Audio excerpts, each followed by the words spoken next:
Hey friends, what's up? Welcome back to Babylon Talmud. Today we're studying Daf 80, Daf Pei of Masechet Ksubis. Friends, we're going to learn about Nechsei Melug and stuff today, and then we get to like Yevamis, which is like kind of Yevamisi. All right, we're going to start in Daf Ein Testament based on Mishnah at the bottom of the Daf. Hamotzi Otzos an Nechsei Ishto, a fellow. Oh, man. What am I doing here? I don't know. On the one hand, I want to get energized. I'm just so not energized right now. Okay, whatever. Oh, I probably shouldn't say that. Okay, forget I said that. Somebody who like invests money for his wife's nichsei maluk, right? So it's her property. She owns it.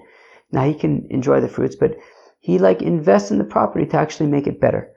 So then they get divorced. So now, so if he invested a lot of money in the property and he only ate a little bit from it, or he only invested a little bit in the property and he was eating a lot the whole time, well, look, that's just the way it goes, right? Meaning, they were married, they got divorced. The deal is, it's her property, he can enjoy the fruits. As long as he kind of takes his part of the deal, which is eating the fruits, well then, if he invests money into it, it's just part of the deal. He can't get that money back. After all, he enjoyed the fruits of it, so any investment that he made into the land is just part of the deal. He invests in the land, he can eat the fruit, but it's her land, and he can't reclaim his investment. But if he invested into improving the land, and he never ate any of the fruit, well then he just swears that he never ate. Well, it says that he swears how much he invested, and I guess that he never ate the fruit, and then he can recoup his investment. It says the Gemara v'chamo kimo. What's considered a little bit, right? That if you eat that amount, it's considered like you ate a little bit. Even if he eats one dried fig's amount, that's considered like you ate a little bit from it, and then he can no longer claim the investment back. But you would have to eat it in a proper manner, sitting down, right? Not just grabbing it on the run. Omar Rav Abba says, Rav, they say by the Bismillah Rav, either shigra de tamri, even like a date cake. If you take like a bunch of dates and you squeeze them together into some kind of a cake, so then that would be, I guess, enough. Like that would count as like eating from the field. What about if you like make beer and you squeeze out dates and then what's left over from those dates, take it, they don't know. What if he didn't eat it sitting down, he just ate it on the run? Well, in that case, how much eating on the run is considered eating in order for him to be unable to recoup his investment? Omar Ula pligi b'atrei amaroy b'mayrovis. Ula says that it's taka machlokas amaroy b'netz Yisrael.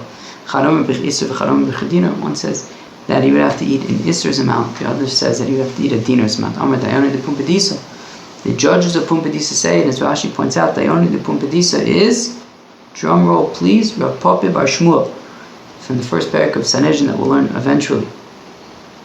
Over Rav Yehuda Uvda, that Rav Yehuda made a case bechaviles moros, with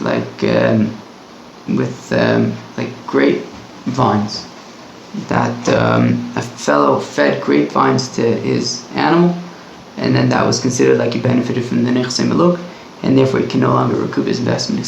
Babylon. Rabbi Yisrael. Rav Yehuda the Taimin, Rav Yehuda is according to his reasoning. Rav Yehuda, that if a fellow wants to make a chazak on a field, that if he works the field, that if he shows that he's on the field for 3 years, so then it becomes his field. So what if he was like eating orla or shvius or kilayim? It's a chazak. So even though in those cases you can't get benefit from the fruits of orla or from the fruits of shvius, at least in terms of chazak, you wouldn't be able to make a chazak with the fruits of shvius or with kilayim. But the grapevines, if he feeds it to his animal, it would be able to make a chazaka to show that he owns the land, that he's feeding the grapevines to the animal. So I raise a chazaka, it makes a chazaka, according to Rav Yehuda. Amr Yaakov, Amr Chisda. Says Rav Yaakov and Rav Chisda, Hamotzi Otzos, Anichse Ishto Ketana. What if a fellow is married to a ketana? Now the thing, as we know about a ketana, is that she can do meilu. She can leave any time and annul the marriage. So he's going to be nervous to invest in this property, right? If she has nichsei malov, the husband's going to be nervous to invest money into the property because she can always just walk out on him, take back her property, and then he loses out on his investment. So therefore, so we say, so hamotzotos al nichsei ishto ketana kimotz al nichsei acher domi. So somebody who invests money into the property of his wife who's a ketana, it's as if he invests money into another person's, to the extent that if she leaves, he will be able to recoup, right? It's as if he's investing in another person's property, and therefore if she walks out, he loses the property, so then he'll be able to recoup the amount invested. My time outcome of the bar nifsadinu. Well, the point is that, if he's going to be concerned that she could walk out at any time and he'll lose his investment, he's not going to want to invest in the field, which means that the field is just going to get, fall apart, right? He's not going to be investing in the upkeep of the field, and we want him to invest in the upkeep of the field. So therefore, we say, look, don't worry, you don't have to be scared that she's just going to leave and you'll lose your investment. If that happens, you can recoup it, and that way he'll feel confident, he'll feel secure investing in the property. There was a woman who inherited 400 zuzes in Bechozai, which is a place. So she sent her husband to go retrieve the 400 zuz, and guess how much the plane ticket cost? The plane ticket cost 600 zuz, and he paid 600 zuz for the plane ticket to travel someplace to retrieve 400 zuz. So he went and he retrieved the 400 zuz, but and as he was on his way back, he was in the airport, and he needed one zuz to buy M&Ms. And so he took a zuz from the 400. Faithful. Also the comment of Bami. Now he came before Bami, he doesn't know what to do. Because if he didn't touch the 400 zuz, so then he would be able to ask for the 600 zuz back. But now, because he used one of them, he just benefited from her property, and now he can't recoup the 600 zuz investment on the plane ticket. So Rabbi says, look, what he expended, right? When he invested, and what he ate, and he can't recoup the 600 zuzes. But the rabbi said to Rabbi, I don't understand.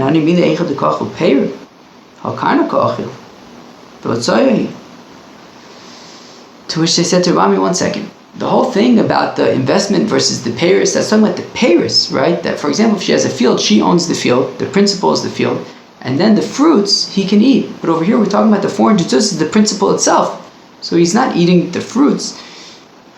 He was eating the principal, and he just needs to pay, it should be considered as part of like his investment in going to pick up the inheritance and the travel costs. So if so, if that's the case, well then he didn't eat any of the fruits, and therefore it's considered like he invested money and didn't eat any of the fruits, and therefore he just swears how much he paid, but he swears that he bought a plane ticket for 600 zuzes, and then he can get it back.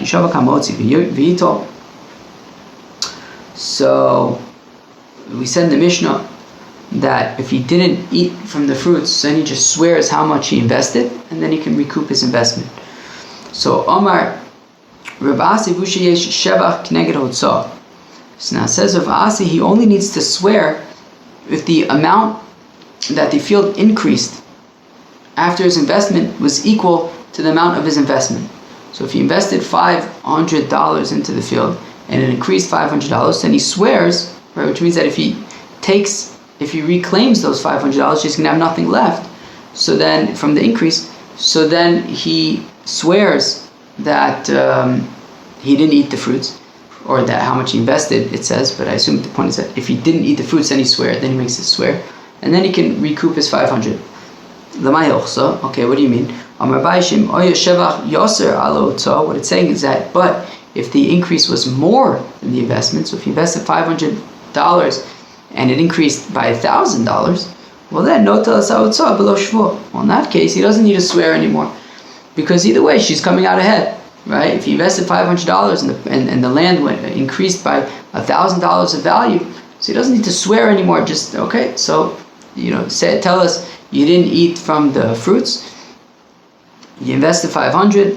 Take your 500. She's still ahead of the game 500. He doesn't need to swear. Amalei Rav. Rav says in Cain also iarume. Rav says 1 second. If you say that, people are going to be tricky, because he's not going to say that he invested 500. He's going to say he invested 999. Because as long as it's less than how much it increased, he doesn't need to swear. So he's just going to come in and say, oh yeah, I invested $999. He's going to be able to retrieve that, right? They're going to give it to him without, right? No questions asked. He doesn't need to swear. Now she's left with just $1. Salom Rav, rather says Rav Shemaiso Otzah Yisera Lashevach, that if the investment was more than it increased, so if he invested $500 in the property but it only went up $250, Ein lo elo Otzah Shir Shevach Uveshvur. Well, then he can only recoup the amount that increased, right? Meaning if he invested $500 in the property but it only increased $250, he can't say, I want back my $500. It's not like your $500 actually helped us out, right? The investment, you invested more than it made. You lost money on the investment, so we're only going to give him back that which it increased, which is $250, and he loses in that case, and he's still going to have to swear that he invested the $500. What if the husband has sharecroppers on the field, right? So his wife has this nichsim, a little bit belongs to her. Now he brings in some sharecroppers that they work the field and they split, the produce.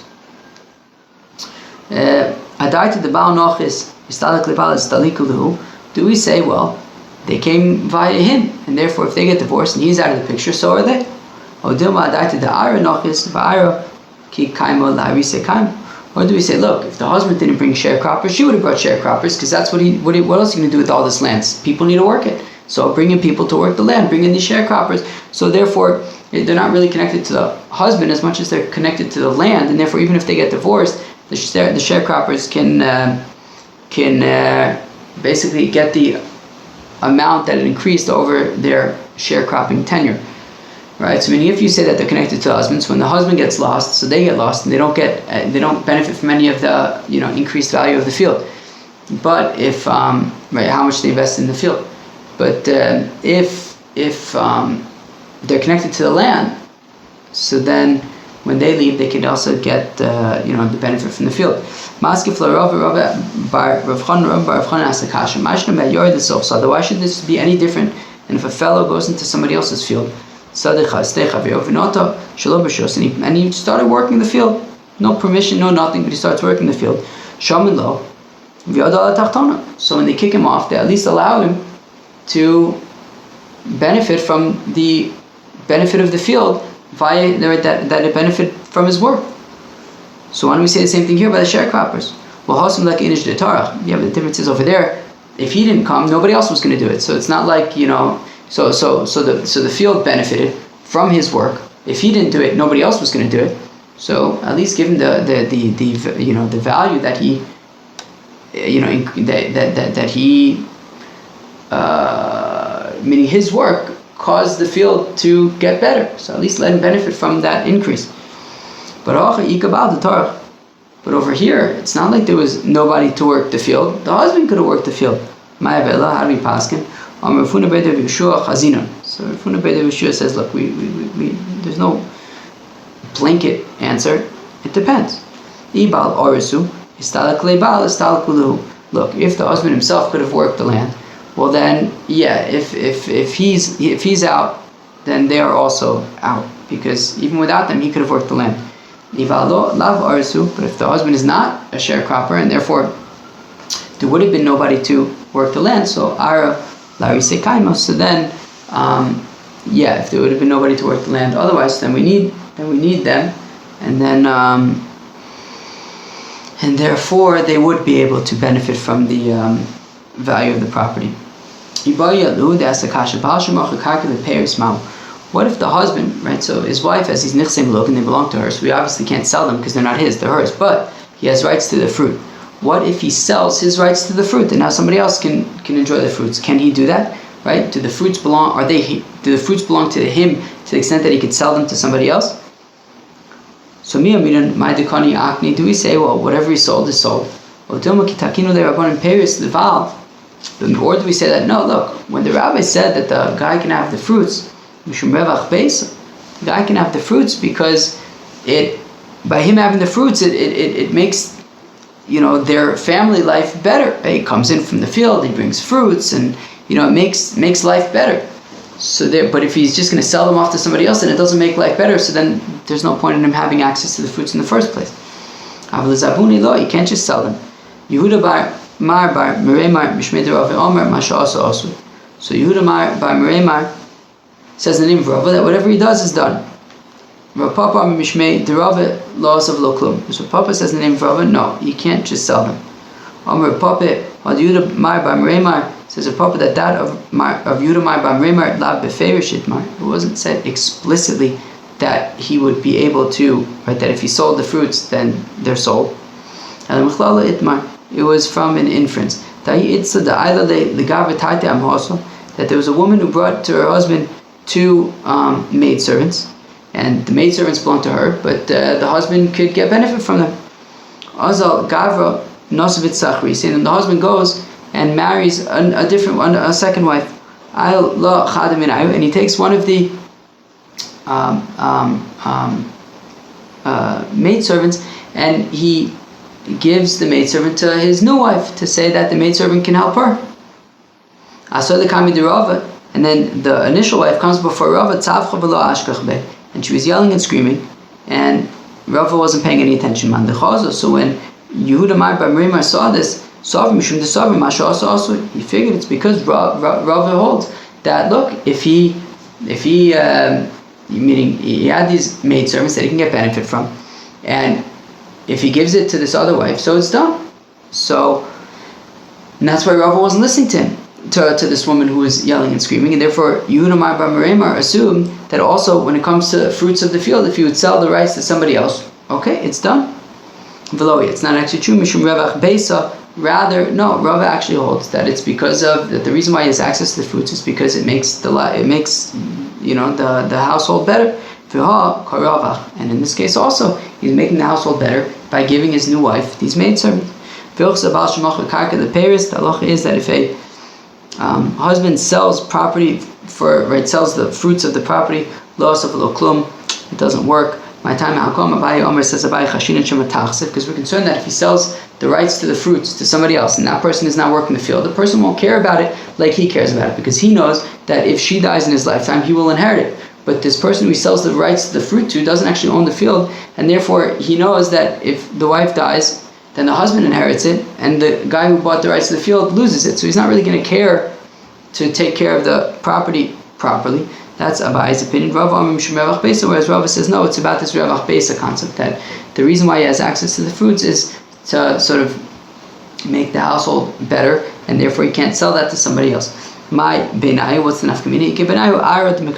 Well, for example, if this land is close to the city where the husband can keep an eye on it, well, in that case you don't have to worry about the degradation of the land because he's going to be keeping an eye on it. But you do have to worry about the fact that he's not going to be bringing back value to the house. Yinami Bal Oris, or if the husband is working the land and he just gives the fruits to the other fellows. So again, you don't need to worry about degradation of the land because it's the husband working it, but he's not going to be bringing back value to the family. Inami Zuze Vika Ovid Bu Iska. Alternatively, if he's benefiting from the money of selling this property to this other guy, well then he has money, he's bringing back Revach Beisa, but the other fellow might not be treating the land properly. It says the Mishnah, Shomeres Yavam. So if you have Reuven is married to Sarah, Reuven dies. So now Sarah needs to marry the brother Shimon, but they haven't yet done Yibum. So they're in limbo. Shomeres Yavam, Shenaflu La Nechasim. And now she gets property. Modem Beshami Basil Shemachaz V'Nosens V'Kaim. So Beshami and Basil both agree she can do whatever she wants with it. Right? If she sells it, she gives it away, it's fine. Mesa, now if she dies, Mayaisu, B'Ksubaso, V'Nechasim V'Nechasim V'Ayotzinima. So now if she dies, what do they do now about her Ksubis? and about the Nichse Melug. So Bishami Yichalku Yosheh Abal Yosheh. So Bishami says, divide up everything between the heirs of the husband and the heirs of the father of this woman. Beisila says Lichosim, when it comes to Nichsetzon Barzel, right, the property that she brings into that's written into the Ksuba that belongs to the husband, but then if they get divorced or if he dies, so then she gets it back at a fixed rate at the time of the marriage. And they remain in their chazaka. And Rashi says it's unclear if it's necessarily the chazaka of the husband who sort of had the rights to it, or if it's the chazaka of her since she gets it back. Meaning he has the responsibility to pay it back. And the Mana Masayim, the Tosefes, is in the goes to the heirs of the husband, and the Nichse Melug, Ima B'cheskas Yosheav, they go to the inheritors of the father. Okay? Hiniach Achiv Mos, if his brother left money Yilokach B'en Karka, so use that money to buy property for Ochel Peres, and then the Yavam would be able to buy would be able to eat the fruits. Peres Atzlushim in a karka, if you have fruits that are separated from the ground, Yilokach B'en Karka, so you can use that, right, use those fruits and you can sell them and use the money to buy property for Ochel Peres, and then he can consume the fruits if they're connected, right, fruits that are connected to the ground. Also come in Yofim Peres, come in Yofim below Peres. So you evaluate how much the land is worth with fruits, how much it's worth without the fruits, and the difference is the value of the fruits. But mostly Lokach and Karka. With that value, you buy property for Ochel Peres, and you can eat the fruits. The Chacham say that the fruits that are connected to the ground are his. And the ones that are separated from the ground, whoever gets there first gets them. If he gets to those fruits first, then they're his. If she gets them first, then they'll sell them and use the money to buy fruits. If he marries her, well, then she's considered his wife. But the Ksube is not based on the Yavim, it's based on the original husband. Now you shouldn't say, look, here's your Ksuba. Your Ksuba is worth this much money, so I'm setting aside these specific things for your Ksuba. So rather, all of his property is Meshuba to paying the Ksuba. Also, a fellow should not say to his wife, the person shouldn't say to his wife, look, this is designated for your Ksuba. No, any of his property can be used to pay for a Ksuba. Gersha, if they get divorced in the Ksuba, then she only gets the value of the Ksuba, not all of his property.